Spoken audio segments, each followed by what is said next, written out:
Ladies and gentlemen, I'm back at 'em with a haircut, with a mustache cut, and with a big pure gold chain. I shouldn't say the F word in my YouTube intros because it means the editors have to do more work. But guess what? I don't care.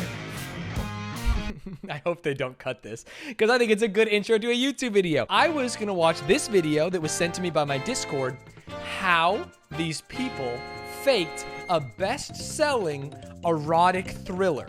Because maybe someday I want to write an erotic thriller, or at least fake it. I think a lot of people fake things in the bedroom, not me, of course. I always come to completion. This is by The Modern Rogue, and my chat has pogged about them in the past. So let's see how you would fake a best-selling erotic thriller. You love to have a best-selling book.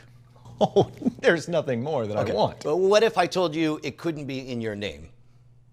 Do I get to cash the check? What if I also told you it had to be about banging and sex, and also you didn't write it? And also... Wait. If it's not in your name and you didn't write it, then what purpose do you serve? Why can't the smut writers just sell their own smut? Should I not call it smut? Why can't the literary eroticists eroticize on their own dime? Book that became a bestseller that actually knocked one of the 50 Shades of Grey books off of the top 10. Oh, well, see, that's just the Lord's work. A DJ who had an overnight show on WORAM in the 1950s, Gene Shepard was their name, right? And so this is a very unpopular time. Nobody's really listening. It's the graveyard shift. So he starts to polarize his audience by saying, oh, we're fellow night people, and those day walkers, they're all boring and slovenly and stupid and obeying all. I love that. We talk about it a lot when we talk about like cult marketing, and it's you always want to other people. You know what I mean? When we did it a little bit during this Pokemon race today, where I was like, oh, we're cool in here. Oh, we're so good. Our chat is so talented at doing the Pokemon race. And them, oh, they're cringe. They're yucky. We hate them. So they're looking for some kind of prank, him and his listeners, just to mess with people. And somebody suggests the idea of, let's make up a book that doesn't exist. Let's say it's salacious and filled with all kinds of erotic shenanigans, and let's have everybody go to bookstores and ask for it. So one of the listeners suggested a title, Libertine. Sounds great, right? He also created a fake author, Frederick R. Ewing. Yeah, so there was this whole backstory. Ewing? What?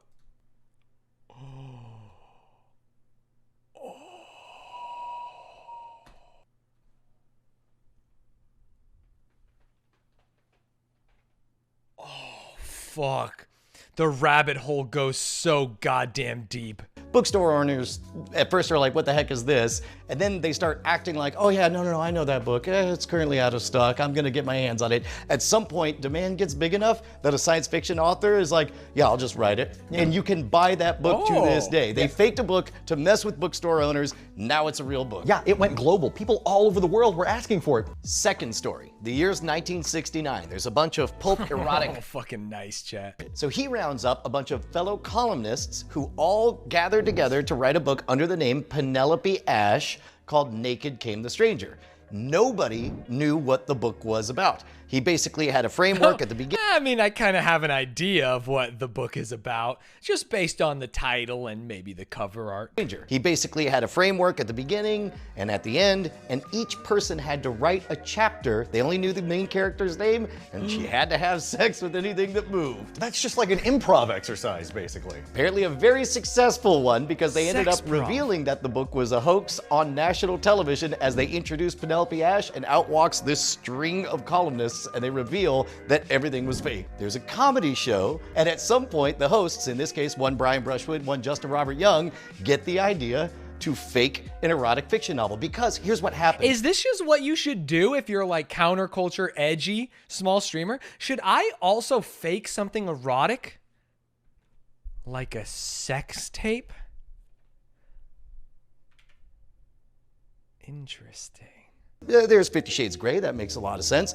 But then there's like 2 or 3 covers of obvious knockoffs of 50 Shades of Grey. We came up with our own fake author, Patricia Harkins Bradley, which is a mashup of the names of both of our 3rd grade teachers. And then we spent like 4 episodes talking to the audience, coming up with a framework. If you want to write a chapter for the erotic...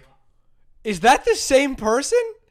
Oh, look at his hair. Erotic fiction book, all you have to do is go to bit.ly/the the Diamond Club book, and that's it.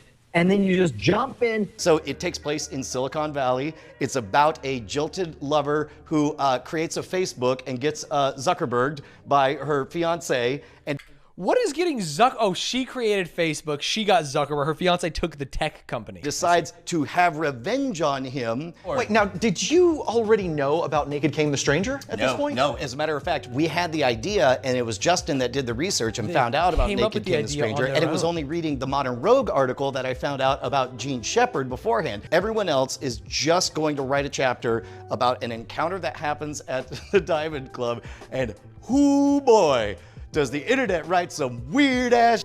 Now, what? I was thinking like, oh man, yeah, the internet's probably super duper sexual. But the more I sit here, I'm thinking, oh man, the internet's probably really fucking weird. Was there any effort to make it coherent, to make all the chapters tie together? I'm pretty sure this character's name spelled the same in all of it.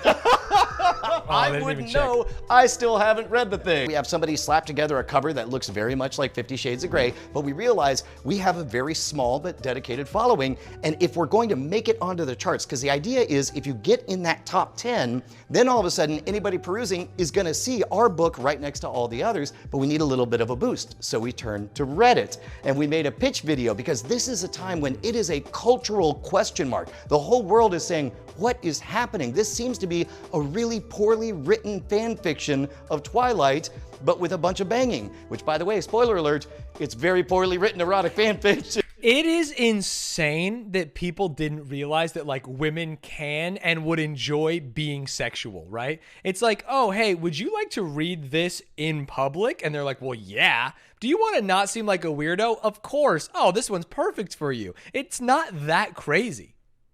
Based on Twilight. Have you ever read Twilight?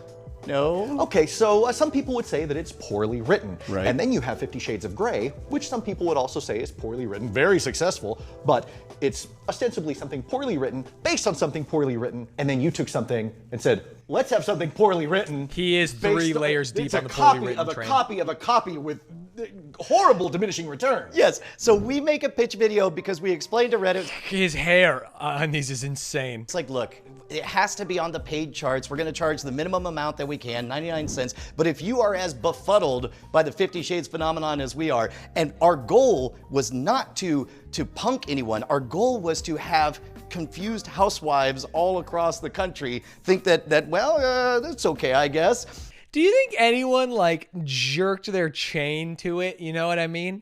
Do you think anyone like flicked the bean to these fake stories written by these men in a weird corner of the internet? Interesting. Our pitch video hit the front page of Reddit, and then when it launched, here's the part I didn't expect. People not only kicked in 99 cents for the prank, but they also started posting these 5-star reviews. So your pitch video Great material for a explained that long this is a hot hoax. bath. Oh yeah. Well, and it depends, man, because at the end of the day, if what you want is banging. I accepted his friend request between my alabaster thighs. Her pinstriped apron was tied very high, so it helped push her tits almost out of her top. If you had asked me, hey, what do you think two people would look like if they were the two people you would least want to read fan fiction out loud to you on the internet would be? I would say, maybe a guy with the Liberty spikes and another guy staring me dead in the eyes with a beanie.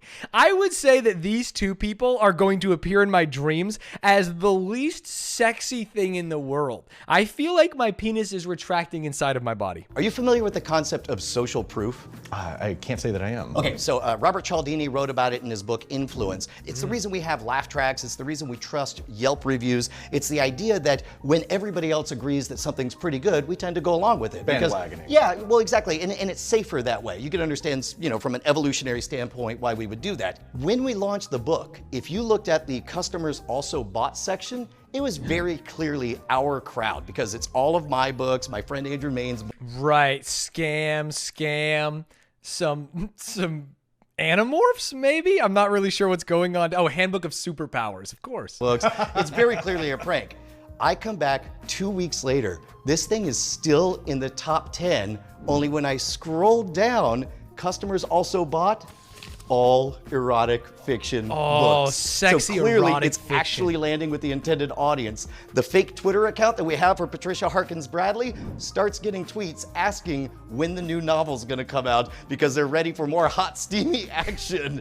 I think Brianna may have a few more adventures in store. This thing was a bona fide. And here's the best part. There were lots of 5-star reviews, which of course are our people. There's a bunch of 1-star reviews, people who feel like they got tricked or punked. But my favorite is we started to see a bunch of 3-star reviews that pretty much said, doesn't make a lot of sense, but it definitely delivers on the sex. So what was the tipping point? Did the bottom ever fall out, or did it just kind of fade away? It eventually faded away, but it took an astonishingly long time. There is something about the mere fact of appearing or actually being successful that causes you to go on being successful. And what's funny is now that when I look at those sales numbers, I'm just like, those are the kind of numbers that if we had actually published it and hit those numbers, it would have been a New York Times legitimate bestseller. As I understand it, what you were doing was you got your foothold into feeding the genre. And lots of genres do this. You find them in sci-fi and fantasy and erotica most prominently. It's funny. I think I've told this story before, chat, but a few years ago, I worked at a startup called Patreon. You've probably heard of them as like crowdfunding for creators or now more subscription payments for creators. And there was a massive underground hidden world of furry pornography and furry pornography video games. And one of my jobs was to get more people on the platform. And so I would sometimes go out to furry people, furry artists, and furry video game creators, designers, engineers, coders, and tell them to join the platform. And this is the same thing. And it's like, hey, there's a world out there where people want your product. They just feel weird about it. Or maybe they're not raising their hand in the middle of fucking Walmart saying, I would love to get railed by a fox. But they're there. These people wrote a very poorly done erotic novel and people are still buying it and people are still getting off to it. Imagine if you tried to write a good one, chat. If you have that dream in your heart, you could do it. You could do it. I will say this, if I was going to attribute one thing, I think it's the fact that a lot of people think about what they have to say in the world when they make their YouTube pages or whatever. Very few people think about what the world wants to hear. In this case, we managed to create something that existed as two things and was two answers to two different groups of people. There are people who are hungry for books with a lot of banging in it, but there are also people hungry to punk those people. And so we were the only product that came in and was both, and I think that's what fed the incredible success. And also to this... Let's take that one step further. I think that this is a theory that works really well for XQC because a lot of people watch XQC. Like the big pie is like people who like watching XQC stream. He's funny. He's good at video games, all these things. But then you have a subset of people who want to be juicers. People who want to fucking like, oh, XQC's our king. We're crazy. We're juicers. And there's also a subset of people who want to watch the juicers and make fun of them while watching XQC. And he is serving both of those groups very, very well, which is similar to what they're doing in this. This day, Justin will go to the mat with anyone who wants to say that Diamond Club is a worse book than 50 Shades of Grey because you cannot tell the difference of those reviews. Those reviews are identical. This is a garbage book with a lot of banging, or this is a garbage book with a lot I of... have to assume that 50 Shades of Grey has at least a more recognizable plot line, right? Versus something that was written by 17 different people. banging. Well, I haven't read Twilight, I haven't read 50 Shades of Grey, haven't read Diamond Club. Well, we can fix that. We need an audiobook. And I do have the original document right here. just let me, give me a moment. Just let me hear. What's this chapter called? Soviet sex toy. It was Australian-themed night at the Diamond Club, and I had been... Why is Soviet sex toy starting with Australian theme night? What is happening? Shopping around for days for the perfect outfit. I was originally going to dress as a female Crocodile Dundee. Where's the Soviet? But when the buff man behind the counter told me he had a sexy kangaroo outfit out back, I had insisted on going out back with him to try it on.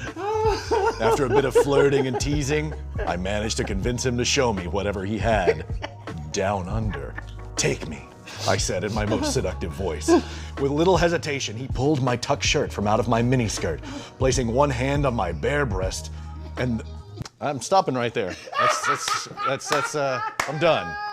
Oh my God. That was something. Why would she have a bare breast? Got him. That was moderately interesting. I think the problem was I knew that there was an underground system or a world where people desired this kind of erotic content. And so I wasn't as surprised. In fact, this is crazy. This is a crazy thing because I'm not going to do it. I'm not going to verify it. And you guys are going to say huff and copium. I truly believe that I could write an erotic thriller that reaches somewhere on these charts. I believe that I could. I don't think it's that hard. If we just saw Crocodile Dundee fucking kangaroo suit get it, I think I could do that too.